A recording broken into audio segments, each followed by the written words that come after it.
Hello, everyone. We love when all of our stuff works. Let me make sure my microphone's on. I hope everyone can hear me. If you're out there in Cyberland, let me know. I see Leslie has joined and several others. So I really appreciate y'all being here today. Most of you know me. I'm Lori Carpenter with Lori Carpenter Designs, as you can see on the wall there. One reason I'm here is to help explain why I wanted to start the third phase. The third phase, some of you may wonder what that is. Well, it's us that's in our, let's say, 50s, 60s and on up, even, that are dealing with aging parents, grown children, grandchildren. It's a time of our life that we are dealing with a lot of things that we really didn't necessarily get a manual, which as new parents, we didn't either. But I want to share a little bit about my why. I'm Lori Carpenter, as I said. I live in north central to northeast Arkansas, the northern part of the state. That is really beautiful. We have a lot of natural springs. We've got beautiful hills. Now, I wouldn't say some are considered mountains, but not like you see in Colorado or those places. But it's very, very beautiful. A beautiful part of the area. And we're very laid back.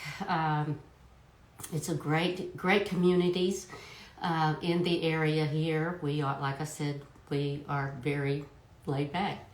But one reason I wanted to start the third phase is I am a mother. I'm married and a mother of 3 grown children. I have 5 grandchildren, and I have a 91-year-old mother that I am helping take care of. And an aunt that's in her early 80s. Now, this aunt is on my dad's side, and she lives in Oklahoma. So the distance care is different. It's quite different. I do have to go out there at times. I've helped her move and stuff. So and after talking with all of my friends that are dealing with this, I'm like, this is so necessary. This is so necessary for us, this third phase.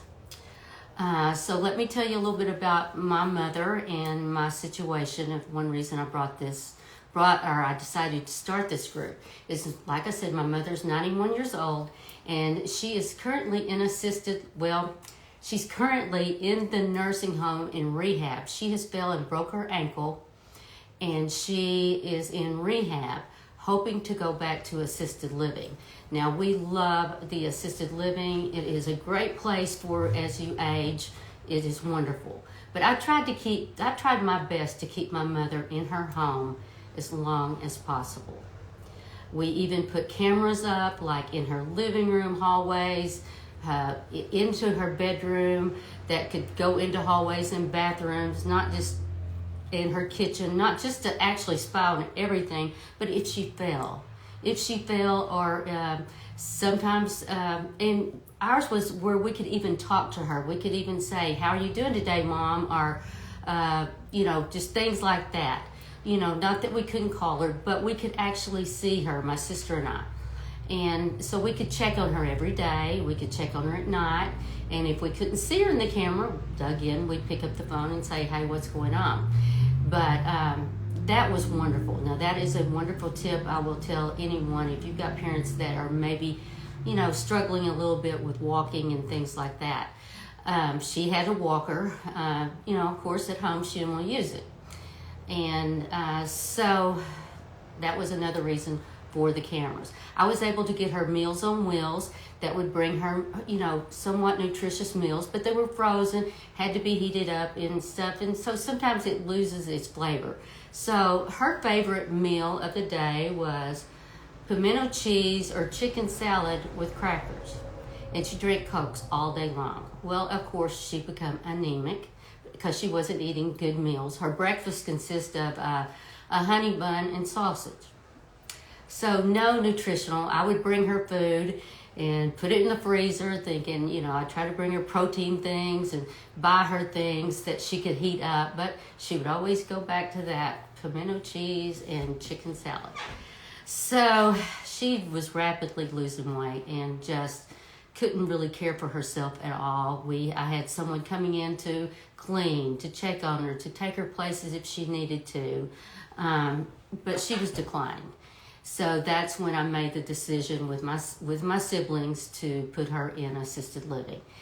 And she was fighting it tooth and nail, didn't want to, hated it, hated everything about it, but she ended up really liking it. It took 6 months, and it was hard. She would just beg us to take her home and wonder why we had put her in this place. So anyway, we got her adjusted, and then my aunt, same thing, we moved her into assisted living. Basically, her doctors told her because of her being able to retain, her memory, that she needed to be in assisted living, and she argued with it and fought it too. But they both have ended up liking it and it working great. But I have seen the difference between my mother and my aunt. My mother is 91. My aunt's in her 80s. She's in better health, so that makes a difference. But my mother had long-term insurance, and my aunt did not. So I'm seeing the financial difficulties of my aunt not having that. She did have some savings and sold her home, so we're using that money to help pay for that. But had she had long-term care, my mother has long-term care that pays for everything, pays for all of it. So that helps. It helps with everything. And if she does run out of money, we still have that resource we can pull from to help her later on down the road. So that is one reason I wanted to help y'all deal with this. I'm learning too, and there's so many of you that can teach me so much. And that's what I'm looking forward to in this group of how we deal with this. I am also, yesterday or Sunday and all that 2 days, I kept my sick grandson. Couldn't go to daycare and took him to the doctor. And a few weeks ago, I went and kept my 2 granddaughters for a week. So life is not just empty nesters, just lovely all the time, but we do have challenges. And, that's something I do not want to miss. That is the thing that I want to be present for. I want to be strong for. I want to be healthy for. And that's what this group is about, is helping us lift each other up to navigate these waters of how we will deal with this. And I'm even going to talk with financial advisors. I want to talk with people that are helping people exercise and be healthy at this stage in life. What I've seen with my mother is her knees are bad, her hips are bad, and then she fell and broke her ankle, and we've got to let that heal. And so when things like that happen, that takes away a lot of your independence. So together, we're going to work on things that we can do for ourselves as we're aging in place. And then, of course, all of you know I am a designer, and I do not like those ugly railings and bars.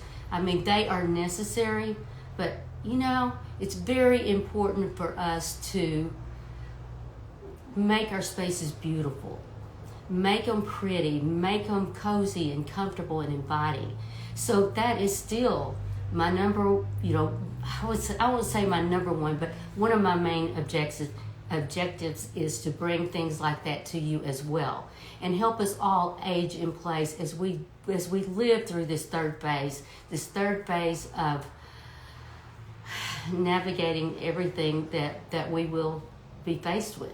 And sometimes I feel like it's even harder than when we had little children, because it's almost like our parents are little children. But it's a tough stage, but I welcome every one of you and look forward to sharing more with you, and want you to join my Facebook page that's called The Third Phase. And that way we can get to know each other. We can share. It's a private group. It's not a group that anybody can come in there and be ugly or whatever, but it's a place where I want us to all feel very, very welcome and be able to share and care for each other and help each other through this third phase. So thank you so much for being here, and I am so excited to bring this to you. I am going to be interviewing different individuals, a lot of designers that are dealing with their aging parents, the things what they've done, what they've learned, and maybe what they would do different had they, had it been another time. So anyway, like I said, be sure and join my Facebook group and over on the third phase, and join me every Tuesday. Next Tuesday, I'll be interviewing this wonderful lady. She is the NKBA, which is the National Kitchen and Bath Association of Texas. She was president of the whole, Texas is a big state, and she was over the whole state. And she has her own showroom, which she has sold to her daughter, that did luxury kitchens and baths. And this lady will be a wealth of information about how we can maybe make our homes safer. Maybe us personally, if you're getting ready to remodel, think about aging in place. If you're remodeling any room, anything in your home, think about aging in place. And think about the things that might be to come. So interviewing Peggy, I think she's going to bring a lot to us, and I really look forward to all of y'all joining me next Tuesday for that. I see we got a lot on here. Gosh, I see Leslie, I see Angie, I've seen Gail. Gosh, I'm so sorry, and I think even my daughter has joined. So Molly, thank you so much. And Peggy McGowan was who I'll interview next week. So I really look forward to you joining me for that. So thank you so much, and let's make this a great group that we can all grow from. Thank you for being here, and thank you so much for joining me and on my Facebook group, the third phase. So join me over there, and we will share more and get more personal and get to know each other. Everyone have a great day, and I'll see you next Tuesday.